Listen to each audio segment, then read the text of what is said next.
¿Alguna vez se han preguntado por qué no somos iguales? ¿Por qué incluso en comunidades de la misma especie los individuos son distintos o tienen pequeños y grandes rasgos que los diferencian los unos de los otros? Bueno, la respuesta a esta pregunta se halla en la variabilidad y las mutaciones. Pero expliquemos esto desde el inicio. El dogma molecular. Este explica que el ADN se convierte en ARN y se lee como una proteína.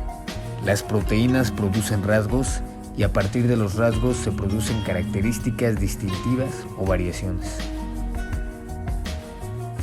Las mutaciones son errores, cambios o alteraciones que suceden durante la replicación de ARN, pues es casi imposible que este sea 100% óptimo, y ocurren esas alteraciones, dando pie a las mutaciones.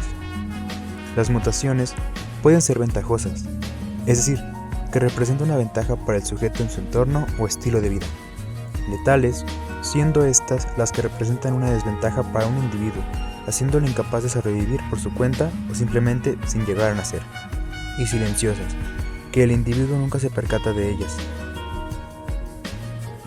Las mutaciones tienen ciertas características. Primeramente, son impredecibles. No se sabe cuándo, dónde, en quién o qué surgirá, o siquiera de qué tipo puede ser. Por consiguiente, son aleatorias. Pueden ocurrir en hombres y en mujeres de igual forma. Las probabilidades son exactamente las mismas. Son inevitables. No se pueden evitar las mutaciones. Son parte de la naturaleza y representan una importancia inmensa en ella. Son universales, ocurren en cualquier tipo de especie, no son algo único de la especie humana. Hay distintos tipos que ocurren en otras especies. Y por último, son irreversibles.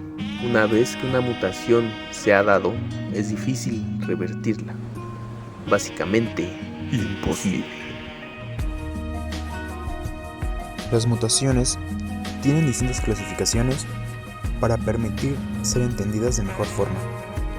Las mutaciones pueden ser espontáneas, es decir, originadas naturalmente en el cuerpo, o inducidas, provocadas por algún agente ambiental externo, químico o biológico.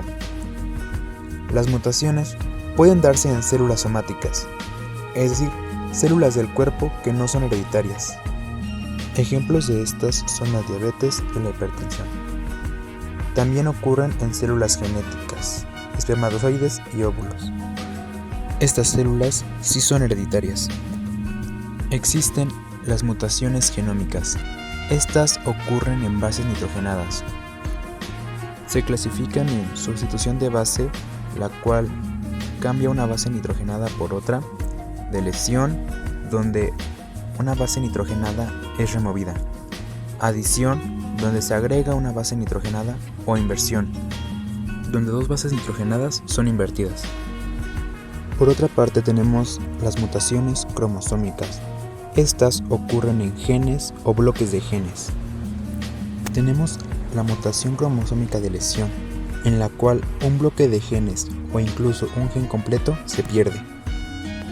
La inserción o adición, donde un bloque de genes o incluso un gen completo aparece. La duplicación, donde un bloque de genes o un gen completo se duplica.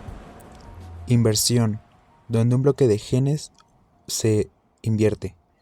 Y translocación, donde se intercambian los bloques de genes entre cromosomas.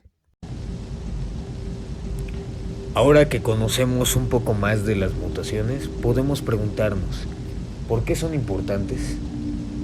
Bueno, simple, las mutaciones son la principal fuente de variabilidad en la naturaleza, y gracias a ellas también es posible la evolución. Imaginen en una población a los individuos, que todos fueran iguales. En caso de alguna amenaza, la población no sobreviviría. Las mutaciones y variaciones hacen posibles distintos resultados. Es como si tuviéramos una población únicamente de números unos, que siempre se multiplican entre sí. El resultado siempre es 1. No es hasta que aparezca otro número que serán posibles nuevos resultados.